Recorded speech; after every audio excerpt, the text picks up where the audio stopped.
Assalamualaikum warahmatullahi wabarakatuh. Perkenalkan nama saya Mardiana Rahmasari. Saya dari Universitas Mahaputra Muhammad Yamin Solo. Program Studi Pendidikan Biologi dari Fakultas Keguruan Ilmu dan Pendidikan. Baik, di sini saya akan menjelaskan tentang struktur organisasi makhluk hidup. Di sini saya akan membahas tentang struktur organisasi makhluk hidup.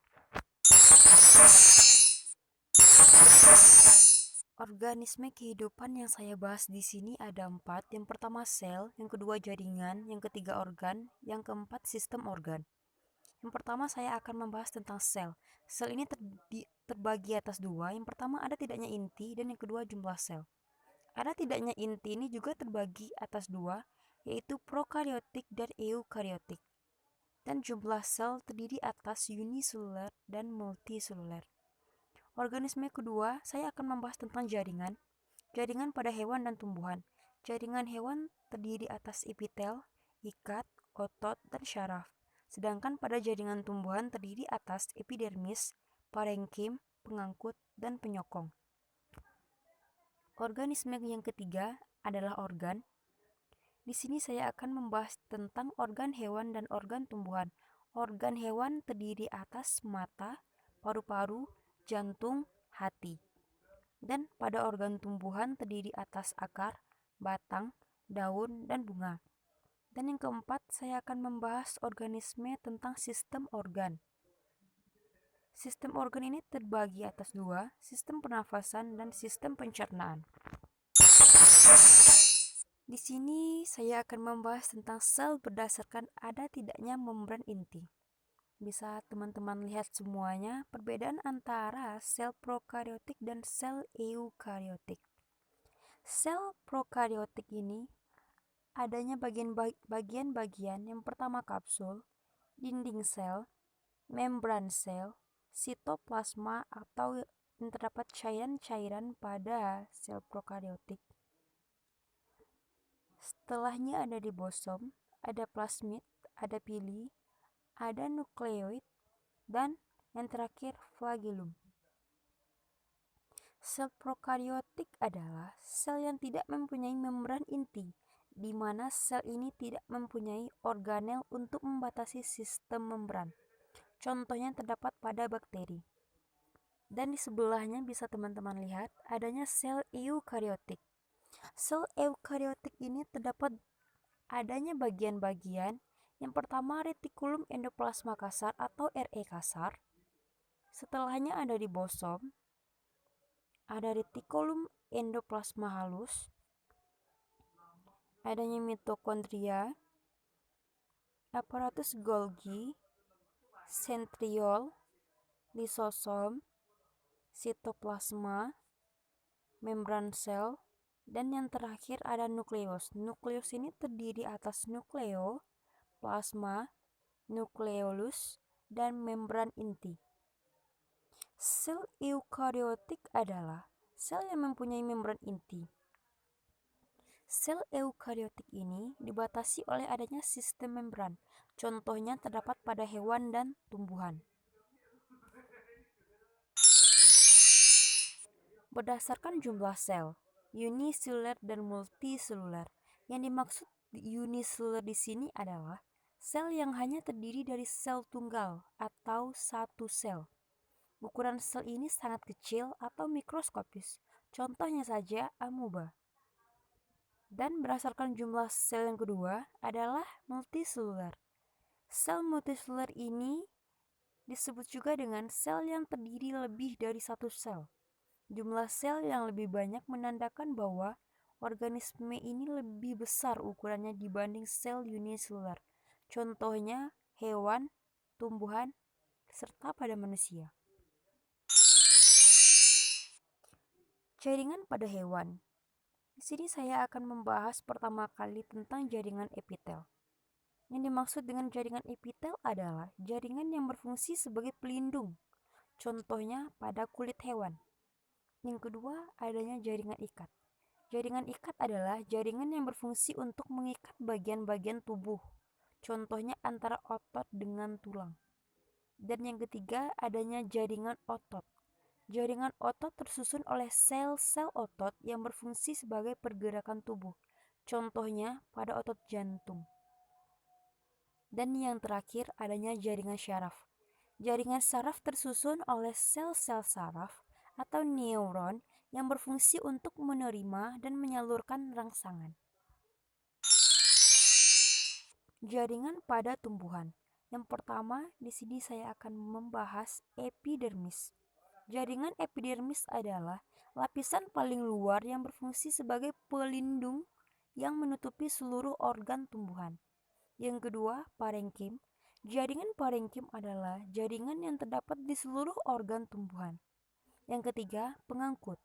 Jaringan pengangkut berfungsi untuk proses pengangkutan zat-zat yang ada di dalam tumbuhan.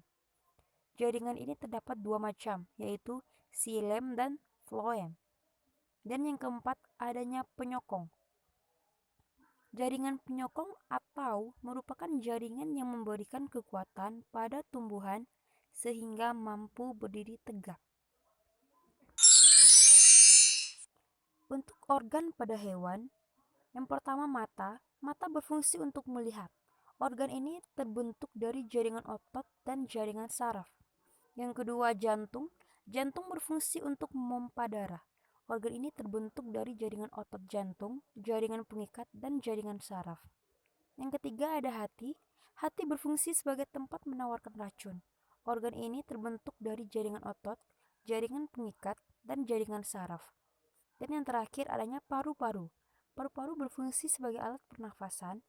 Organ ini antara lain terbentuk dari jaringan otot dan jaringan saraf. Organ pada tumbuhan. Bisa teman-teman lihat di sini adanya akar, batang, daun, dan bunga. Tapi kita akan membahas satu persatu. Akar adalah bagian tumbuhan yang berada di dalam tanah yang berfungsi untuk menyerap zat hara dan garam-garam mineral. Yang kedua, batang.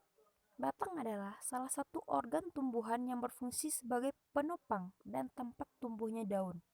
Yang ketiga, daun. Daun adalah organ tumbuhan yang memiliki fungsi utama untuk membuat makanan melalui proses fotosintesis. Dan yang keempat, bunga. Bunga adalah alat reproduksi seksual pada tumbuhan, yaitu melalui butik dan benang sari. Sistem organ pada hewan atau manusia. Tapi di sini saya akan membahas tentang sistem organ pada manusia. Sistem pernafasannya. Bisa teman-teman lihat melalui rongga hidung, lanjut ke laring, terus ke trakea, lalu menuju paru-paru. Sistem pernafasan berperan untuk memproduksi oksigen dan mengeluarkan karbon dioksida. Sedangkan pada sistem pencernaan, bisa teman-teman lihat adanya gigi, kelenjar ludah, kerongkongan, batang tenggorokan, adanya hati, limfa kecil, lambung, kandung empedu, pankreas, usus besar, usus buntu, usus halus, poros usus atau rektum, dan yang terakhir anus. Sistem pencernaan berperan untuk mencerna makanan sehingga sari-sarinya dapat diserap oleh tubuh. Sistem organ pada tumbuhan. Sistem organ pada tumbuhan hanya dijumpai pada tumbuhan berpembuluh. Organ pembuluh itu meliputi akar, batang, dan daun yang bekerja sama untuk melakukan proses fotosintesis. Bisa teman-teman lihat sekalian gambar di sebelahnya. Adanya bunga, daun, buah, batang, serta akar. Ini adalah bentuk torso hewan. Salah satunya cicak.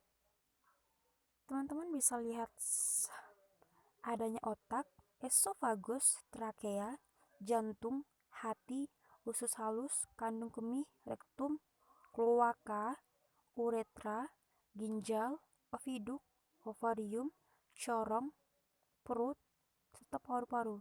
Inilah terdapat bagian-bagian pada cicak atau torso hewan. Dan di sini adanya sel hewan dan sel tumbuhan. Di sini kita akan membahas tentang sel hewan. Yang pertama itu adanya membran sel, itu paling luar.